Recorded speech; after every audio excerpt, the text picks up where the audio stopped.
Right, good morning, ladies and gentlemen. As the President has already suggested, this talk derives from my recent dissertation.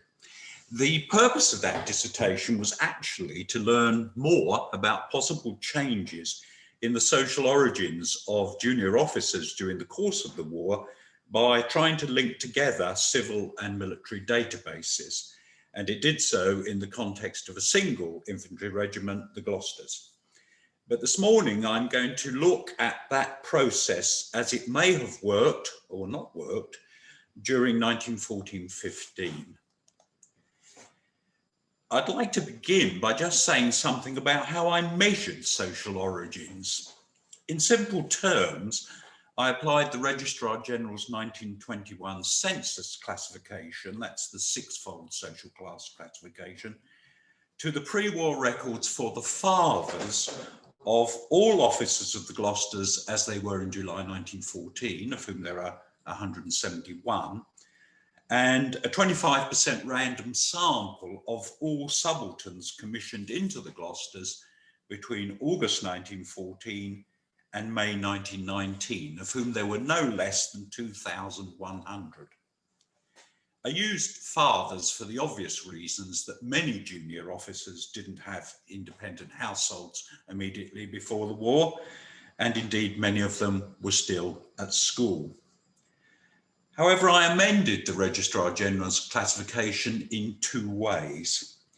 The first was to apply an additional criterion, the number of live-in servants in a household. Now, it's perfectly true that the number of domestic servants had declined in the last quarter of the 19th century.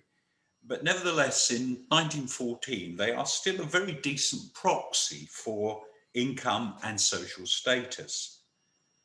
Moreover, this enabled me to add a seventh group to the Registrar General's classification, which I called A+. This is the group that reflects the very topmost element in society, the peerage, senior army officers, senior clergy, and so forth. And in particular, households which have more than 5 live-in servants. Okay, let's have a look at the pre-war officers of the Gloucesters. 3 groups, 73 regulars, 72 in the Territorial force, and 26 on the Special Reserve. The regulars are split between the 1st Battalion at Borden, 2nd Battalion, which is in North China, and no less than 28 officers who are on attachment either at home or abroad.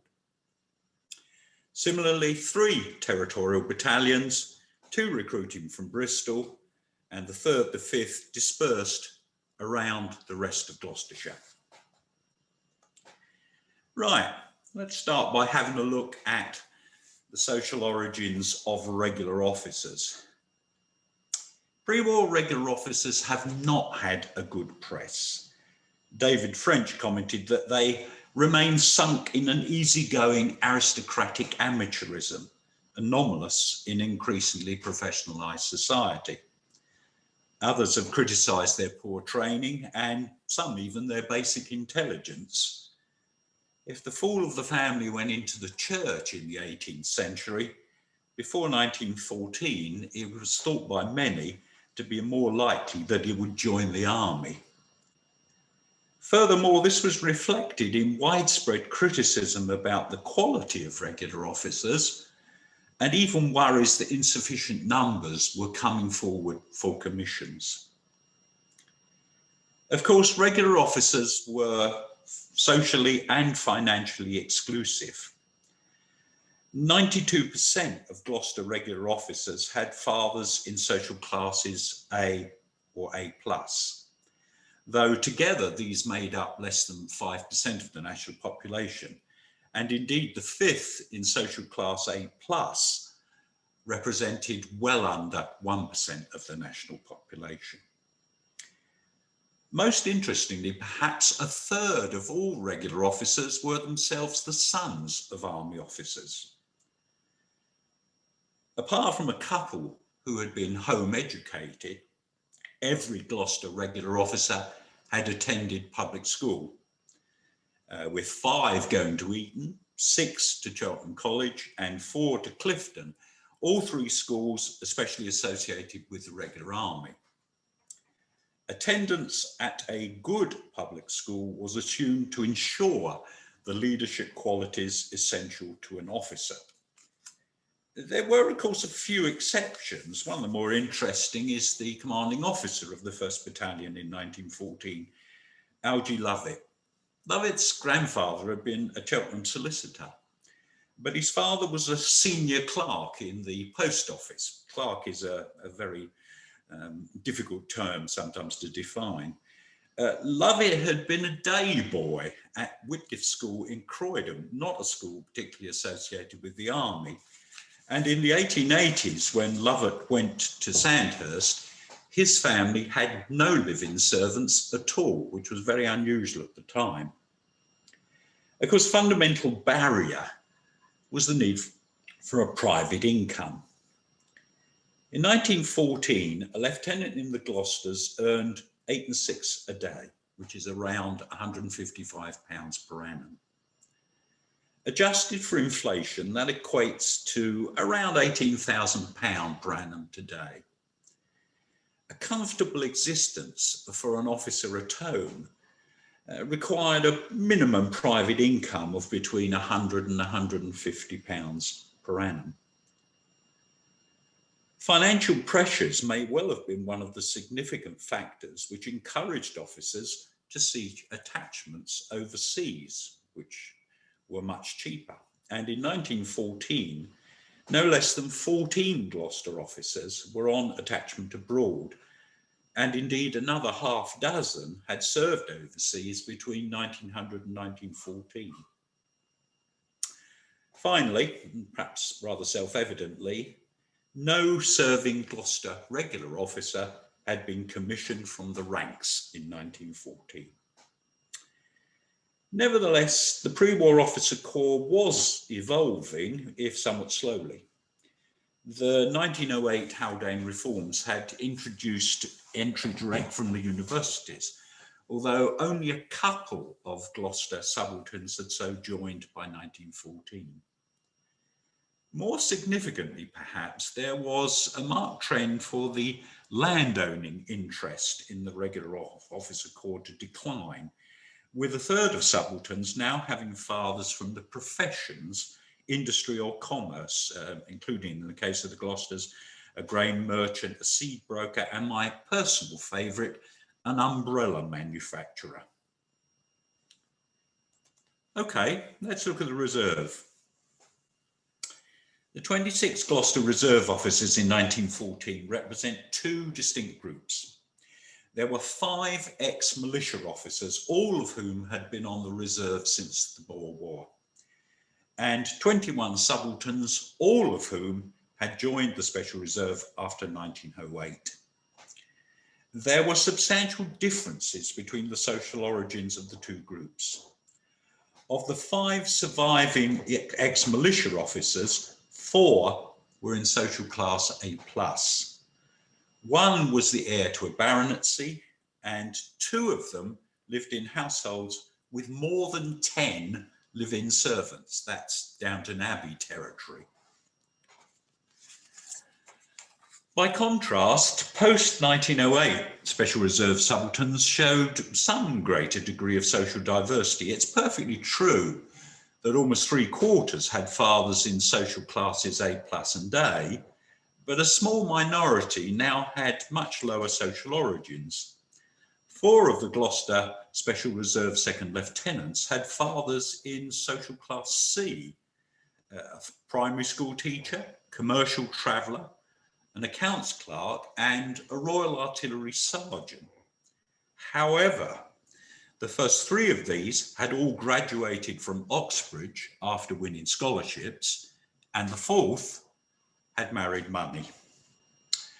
The 1908 reforms had intended the Special Reserve as a useful means of augmenting the regular officer cadre, but it proved a little bit disappointing, and only 6 subalterns had joined the Gloucesters by this route by the outbreak of the war. Finally, we've got the Territorial Force, 3 battalions. Not unexpectedly, territorial officers had a very strong local focus, and indeed 3/4 of the officers of the 4th and 6th Gloucesters were concentrated in Bristol's 3 most prosperous wards of Redland and North and South Clifton. In fact, curiously, 4 of the officers lived in the same street, and it's not a very long street. The social origins of pre-war territorial officers show some correspondence with the regulars, with 2/3 having fathers drawn from social classes A+ and A, though you'll note far fewer in social class A+. Moreover, only 2 territorial officers were themselves the sons of army officers. 1/4 now had fathers in social classes B, and 6 in social classes C1. That's basically clerical occupations, including a musician, a police officer, and a boot salesman. There was even one officer, 2nd Lieutenant Jowett of the 6th Battalion, who was the son of a regular army sergeant. However, Jowett was a trainee solicitor in 1914 with the City Council, and he illustrates a trend for junior territorial officers to show some evidence of social mobility. Nevertheless, Gloucester territorial officers were summarised by a contemporary as business and professional men who had joined the territorials in much the same spirit as in which one joins the local cricket club. The commanding officer of all 3 battalions, as well as 14 other serving territorial officers, had joined the Rifle Volunteers before the 1908 reforms. However, their military experience was virtually non-existent. Some older officers had been mobilised during the South African War, but as far as I'm aware, none of them had seen active service. There was also a problem with the retention of territorial officers before 1914. No less than 14 Gloucester territorial subalterns had resigned their commissions between 1910 and 1914. And this is, I think, evidence of the time and financial pressures on territorial officers. Okay, the war starts. Mobilisation saw 1st Battalion of the Gloucesters depart for France on the 13th of August. However, even at this stage, it didn't have sufficient officers for war service, and numbers had to be made up with 2 captains who were on leave from regiments in India and 4 special reserve subalterns. The first months of the war demonstrated that casualty figures were going to be far in excess of what had been previously estimated. Up to the 1st of January 1915, the 1st Battalion lost 47 officers, and every subaltern who had gone to France in August, with the exception of the machine gun officer, had been killed, wounded, or taken prisoner. Moreover, of the 16 additional subalterns posted to the battalion, 14 had already become casualties by the beginning of the new year. Additional officers had to be found, and found quickly, but immediate sources were limited. The first was the reserve of officers, but these were largely ex-regimental officers at major level and above. Most were, of course, aged over 40. And although they were to form the initial cadre of officers for the first of the new army battalions, the 7th Gloucesters, the great majority of these people would not see active service in the war. A more obvious source, particularly of junior officers, was the Special Reserve. A couple of the ex-militia officers were also too old for active service, but by the end of 1914, 22 of the 26 Gloucester Special Reserve officers were in France. Third source, well, that was to commission Sandhurst cadets before the completion of their normal courses. Some 165 cadets were so commissioned, and the Gloucesters received 5 of these before the beginning of 1915. And finally, there were ex-regular officers who'd resigned their commissions before the war, but who now rejoined the army. No less than a quarter of Gloucester subalterns commissioned between 1900 and 1914 had left the army before the outbreak of the war.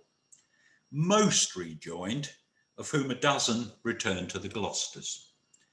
Now, of these four sources, the social origins of officers differ little, as one would expect, from those of the serving regular officers, although there are a few exceptions in the last group, including a police inspector, a Western Supermare bank clerk, and the secretary of the Ceylon Turf Club. However, there was a fifth source of additional junior officers, and they represent very different social origins. These were commissioned senior NCOs. By the end of 1914, the 1st Battalion's Regimental Sergeant Major and 5 other NCOs had been commissioned. Roger Deeks has shown us that this continued to be a small but significant source of additional officers throughout the war. And by the end of 1915, no less than 43 pre-war Gloucester rankers had been commissioned. Now, obviously, regular NCOs' fathers were of significant lower social origins than regular officers, commonly in social classes C, D, and even in social class E. One sergeant was the son of a farm labourer. However, these groups were far too small to meet Kitchener's plans to expand the army. By the end of 1914, 8 new battalions had been added to the Gloucesters, and another 7 were to be formed in 1915.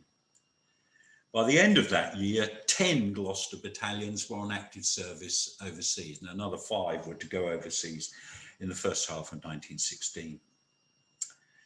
Furthermore, the demand for officers was added to by the many new formations, machine guns, trench mortars, Royal Flying Corps, etc., etc., many of which drew their officers from men who had been initially commissioned into the infantry. In managing expansion, the Army's desire, as far as possible, was to maintain the character of the pre-war officer corps. The hoped-for solution lay in the officer training corps, which had been reorganised and expanded by the 1908 reforms. 23 senior, that's to say university, and 166 junior, that's to say public school divisions had been established, plus the Inns of Court Regiment, which was established as a national OTC in 1909. The aim was to give large numbers of young public school boys some element of military training. In Gloucestershire, Bristol University and the Royal Agricultural College at Cirencester had senior OTCs, and Bristol Grammar School, Clifton and Cheltenham colleges, and Dean Close School in Cheltenham had junior OTCs. By 1912, the OTCs had no less than 23,700 members, although the quality of their training varied enormously. Nevertheless, with the presumption that a public school education uniquely provided leadership qualities, OTC graduates were assumed to be the best source of additional junior officers, and no less than 16,000 OTC graduates were commissioned between August 1914 and March 1915. At least 180 of these joined the Gloucesters in the first 15 months of the war. Most of them took special reserve commissions, and many were posted to the regiment's 2 regular battalions, the 2nd Battalion having joined the 1st Battalion in France just after Christmas 1914. But some others were commissioned into the 1st New Army battalions, in the Gloucester's case, the 7th and 8th battalions. Of course, 1915 brought further pressures. By the end of the year, some 90 Gloucester officers had been killed and around another 150 wounded. The regular battalions were particularly affected because they were obviously those that were continuously in France.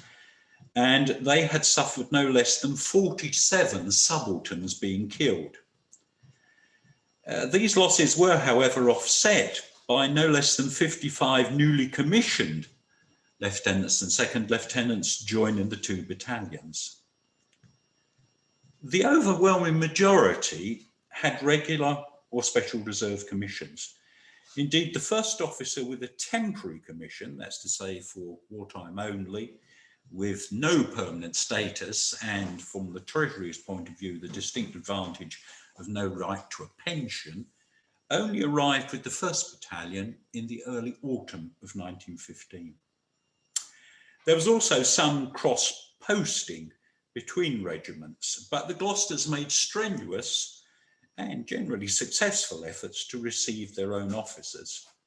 Consequently, by the end of 1915, the two regular battalions had still retained much of their character in terms of the social origins of officers. It only had a small minority of officers with temporary commissions, nobody from the territorial force, and a generally similar social structure.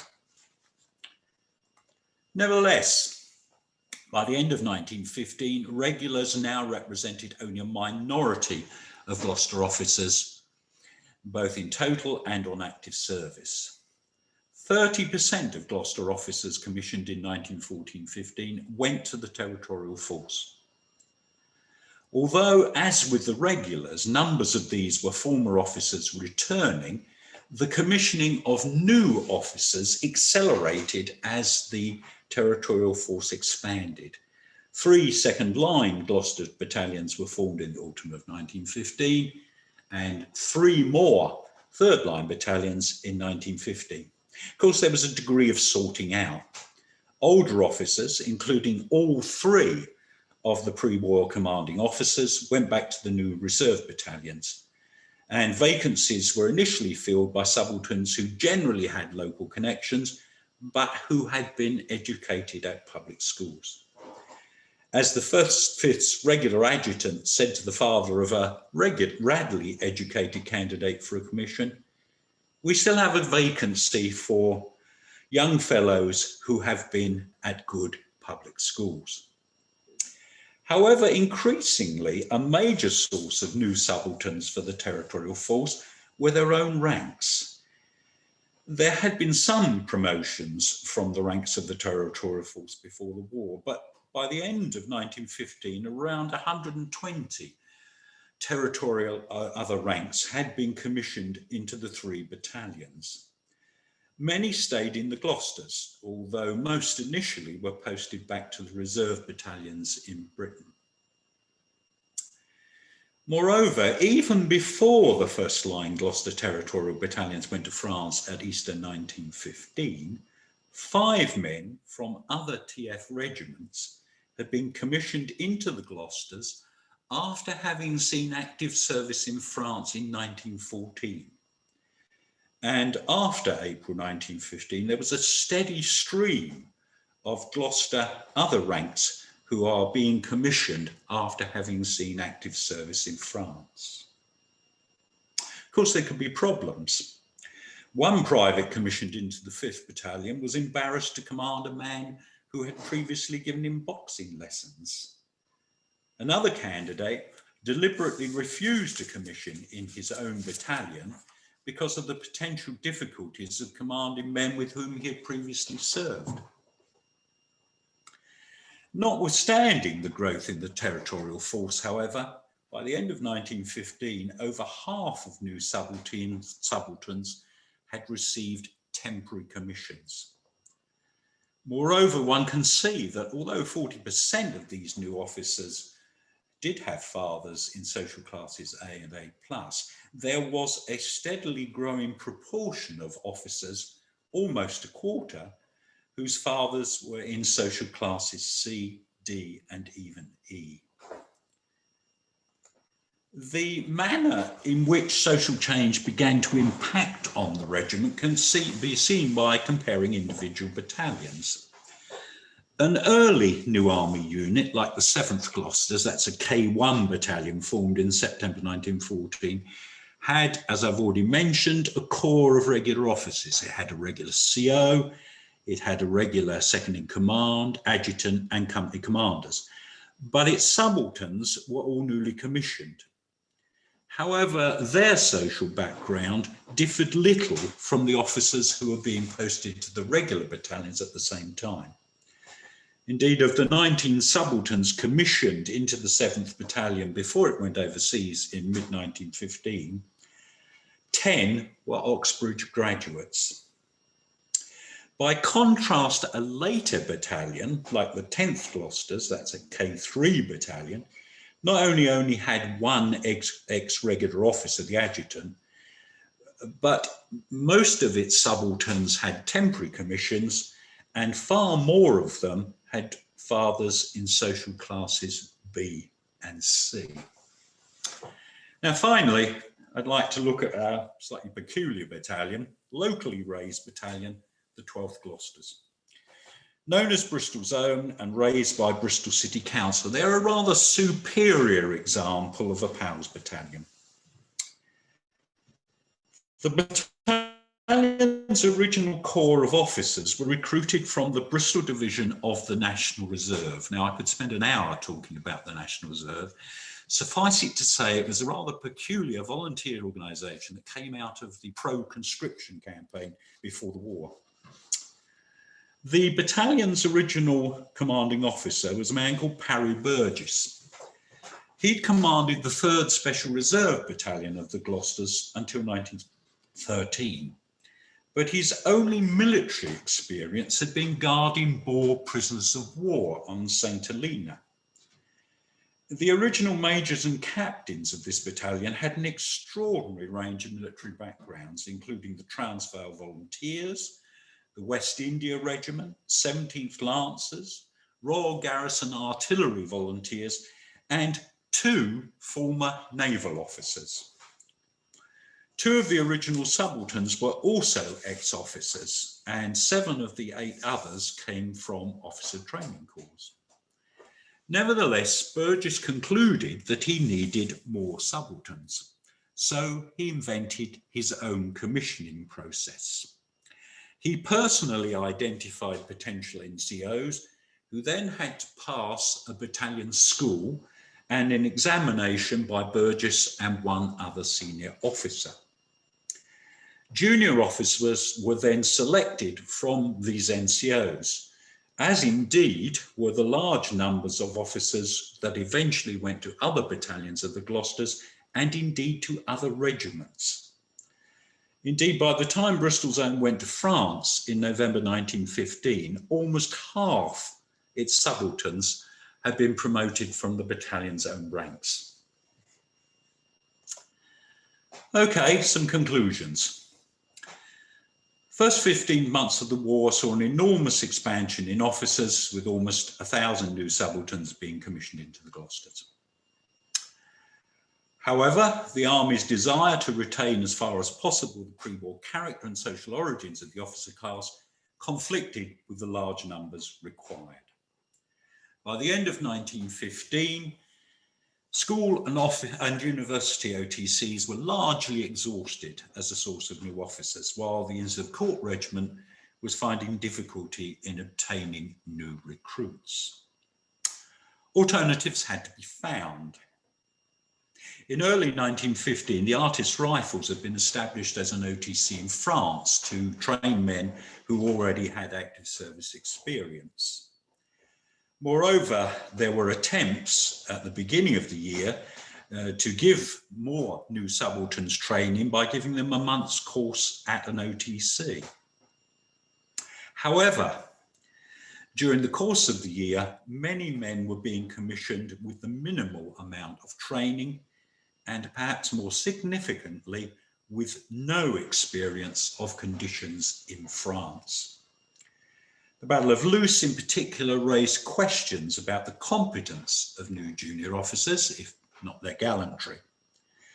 By the end of 1915, the system for finding new subalterns was ripe for reform, and the arrival of William Robertson as CIGS proved a catalyst for major changes that were to occur in early 1916, with the formation of officer cadet battalions and the requirement for the bulk of new subalterns to have had active service experience. And that, of course, was to lead to much more radical changes in the social origins of junior officers. Thank you very much. Thanks to Amy, Roger and Rocky for those excellent presentations. Ladies and gentlemen, it's Q&A time now. Question from Peter Newnham, beg your pardon, Peter. For Roger, I think, is this one particularly. Peter asks, how representative of the whole army is your analysis of the Gloucesters? Could the social origins of officers be skewed? For example, the Gloucesters being seen as a fashionable regiment. I'll add to that question, to Peter's point there, the possibility of looking at, for example, the Tank Corps or other perhaps technical regiments and corps. I wonder if what Roger's work has skewed, if you look at these other tank corps and others. Roger. I think you need to distinguish between the army before the war and the process that operated during the war. I don't actually think before the war the Gloucesters were as fashionable as some people have said. I know David French suggested that they were at the top of the county regiments, but they weren't particularly well regarded. No Gloucester officer serving had risen above lieutenant colonel, and no Gloucester officer had a brevet rank in 1914. The more significant point, I think, is that once the war starts and you're starting to look for new officers, I think it's less the character of the regiment, with the exception of people obviously like the guards and so forth, as the area from which people recruit. I think there is a tendency perhaps for the Gloucesters who are recruiting from what I'd call a society which is very much commercially orientated as opposed perhaps to industrially orientated, and that does, I think, affect the nature of the officers. I think it's a very interesting question. I know I've talked to Gary before about the issue of how far there's a process of convergence within the British Army and the BEF in terms of units becoming more and more like one another. And I must admit that I'm a subscriber to Alison Hines' work, that this can be rather exaggerated.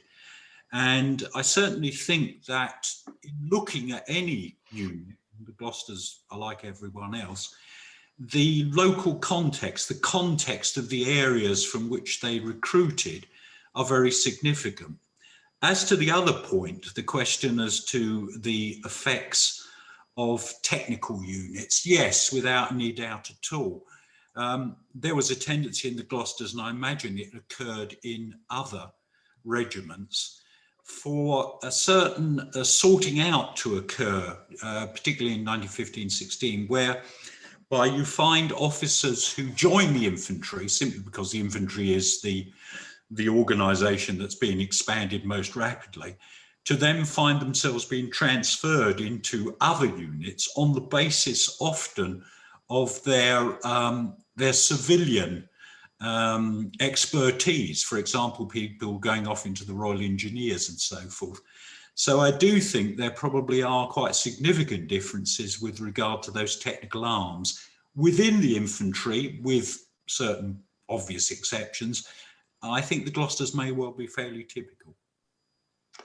Okay, thanks. Moving on. Charles Fair asks the following question. Roger, thank you for your very illuminating presentation. Re your point about concerns post-loose of competency of some junior officers.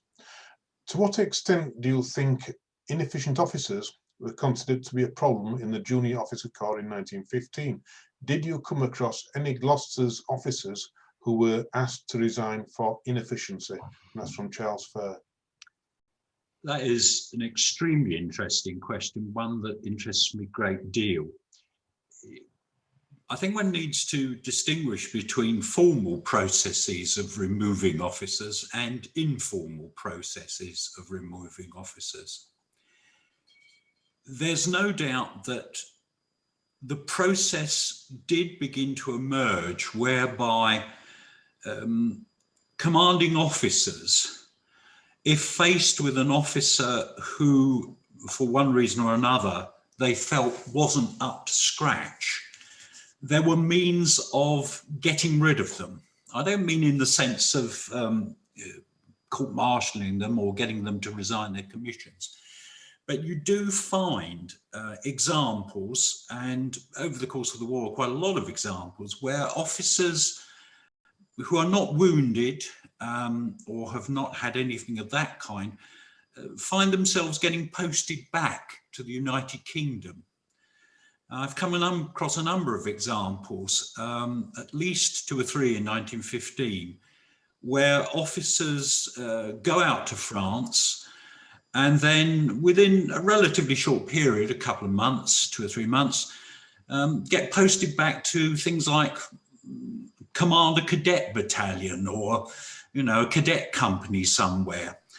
And I suspect that that informal process was what actually happened. It's actually very difficult, of course, if an officer, providing an officer doesn't commit a crime, to actually get rid of an inefficient officer in the formal sense of actually getting them to resign their commissions. I've come across a couple where undoubtedly officers did resign. There's circumstantial evidence that at least 3 Gloucester officer subalterns before 1914 didn't pass their initial period of training, or whatever you call it. 2 of them didn't rejoin the army in 1914, but the 3rd one did. But very interestingly, he resigned his commission within 4 months of being reappointed and never went out to France. Now, that's circumstantial, but it does suggest that there were a lot of informal processes which gradually sifted out officers who weren't too good. Another officer I've come across undoubtedly had a nervous breakdown within about 4 weeks of arriving in France in the spring. He just disappeared back to England and never saw active service again. I wouldn't say that was common, but undoubtedly it did happen. And I think there were mechanisms available, very unofficial mechanisms, to try and deal with such circumstances. Thanks for a good reply there, Roger. I'd just point people to the Western Front Association's YouTube channel. One of the very first videos that were put on the channel was Hiring and Firing on the Western Front by John Bourne. And that's well worth a watch if you just log on to the WFA's YouTube channel and look for Hiring and Firing by John Bourne. Okay, next question. This is from Steve Manning, sorry. Roger mentioned 5 Territorial Force rankers from other units joining the Gloucesters as officers. Does he know which units they came from? Yes, the 5 who'd seen, that I'm aware of, that had seen active service in France in 1914 and were commissioned into Gloucesters. 3 of them came from London Territorial battalions, 1 from the North Somerset Yeomanry, which of course had gone to France in 1914, and 1 was a member of Territorial Force Royal Field Artillery Battery. Okay, thanks for that, Roger, thanks. Is there any record of how the new officers from different backgrounds and social levels were received by others, by other established officers and by the men they commanded in the Gloucesters? Obviously, that's another one for Roger. That's from Gareth Pemberton. I think that's a question which is more relevant after 1915. In 1915, I think the general process was to still have people who had an association with one another. Within the Territorials, for example, although many men were being commissioned who were of lower social origins than may have been true of the regular army, many of them had actually been to the same schools, and therefore I think it was easier for them to be integrated.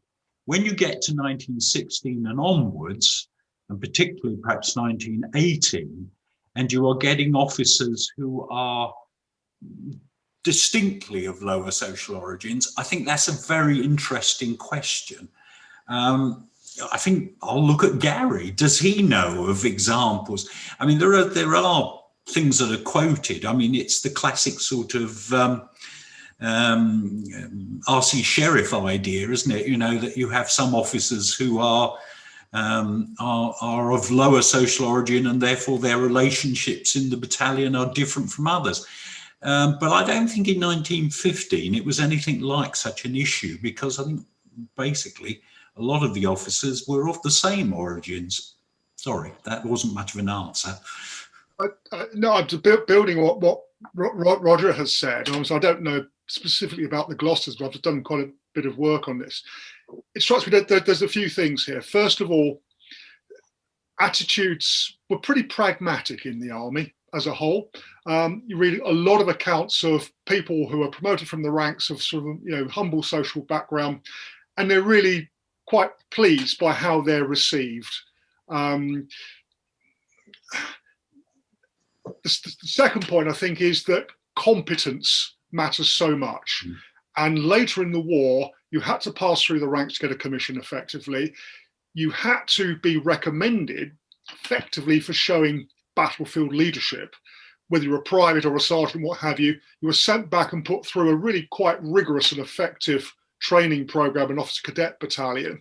And people were returned, they were chucked out at that stage. So actually, to get through that, you've had to demonstrate a degree of competence. And so therefore, put all these things together, people on the whole were pretty well received. And also, of course, certainly by 1917, 18, there were relatively few of the sort of public school status officers left in these battalions, even in regular battalions. And so you probably find a ranker of fairly humble background becoming an officer in a battalion, which had a lot of people like him in it already. The really interesting thing is the extent to which the other ranks turn their noses up at being led by someone who was like them. But even then, you come across examples where I think they're the exception rather than the rule.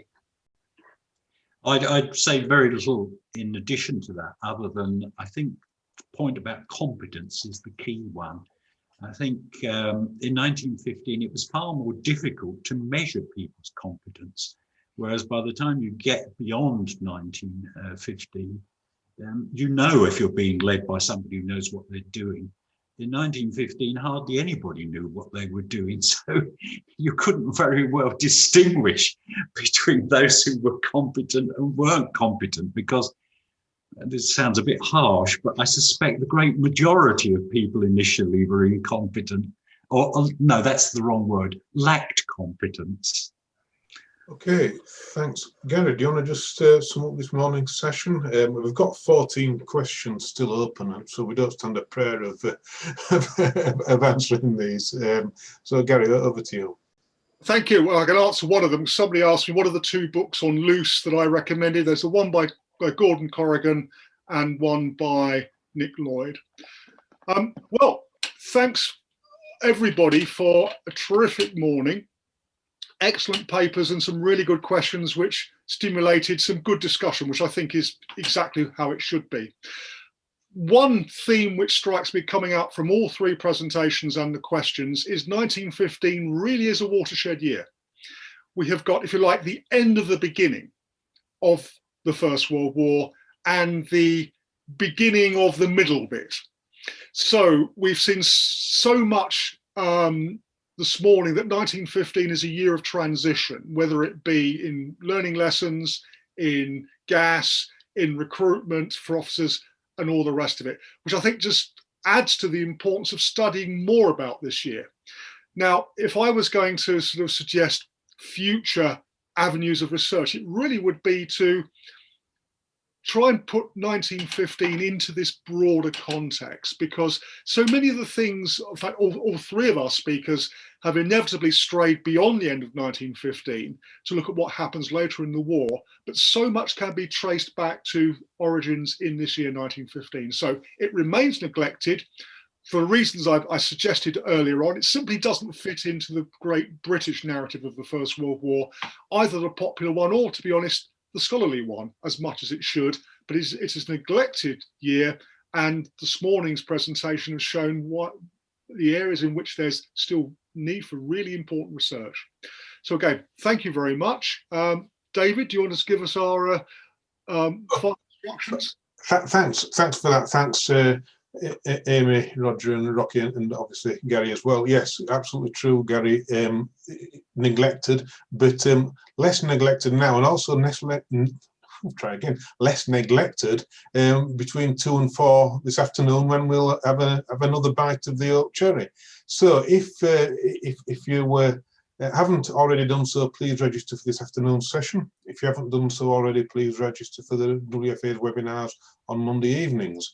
I'm going to end this session now. We'll get a spot of lunch, and we'll rejoin everybody at 2 o'clock for the afternoon session. But once again, thanks to our 3 speakers, but above all, thanks to everybody for joining us.